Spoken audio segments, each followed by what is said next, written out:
Hi friends! Telangana రాష్ట్ర ప్రజలందరికీ అదిరిపే శుభవార్త. కొత్త ఆసరా చేత పెన్షన్‌లు భారీగా అయితే పెంచారు. మరి ఇప్పటి వరకు కూడా ఇవ్వట్లేదు. ఈ నెల అంటున్నారు, ఆ నెల అంటున్నారు. మరి ఎప్పుడు ఇస్తారని చాలామంది అయితే అడగడం జరిగిందండి. ప్రతి ఒక్కరికి కూడా ఇన్ఫర్మేషన్ అయితే క్లారిటీగా అయితే చెప్తాను. స్కిప్ చేయకుండా అయితే వీడియో అయితే చూడండి. ఇక లేట్ చేయకుండా అయితే వీడియోలోకెళ్ళే ముందు ఒక లైక్ చేయండి. 10 మందికి వీడియో అనేది వెళ్తుంది. వాళ్ళకి కూడా ఇన్ఫర్మేషన్ తెలుస్తుంది.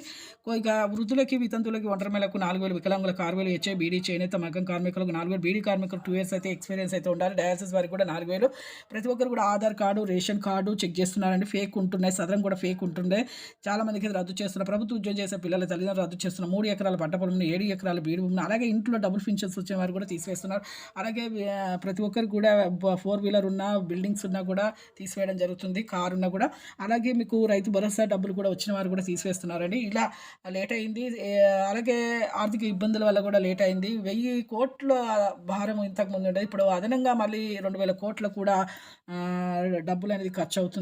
భారం ఎక్కువైపోతుందనేసి తెలియజేయడం జరిగింది. ప్రతి ఒక్కరు కూడా ఇప్పుడు ఈ ఆర్థిక ఇబ్బందుల వల్ల మేము చేయలేకపోయాము. ఇప్పుడు వచ్చే నెలలో ఖచ్చితంగా అయితే చేస్తామని క్యాబినెట్ మీటింగ్‌లో, అసెంబ్లీ సమావేశాల్లో సీఎం గారైతే చెప్పడం జరిగింది. Thanks for watching.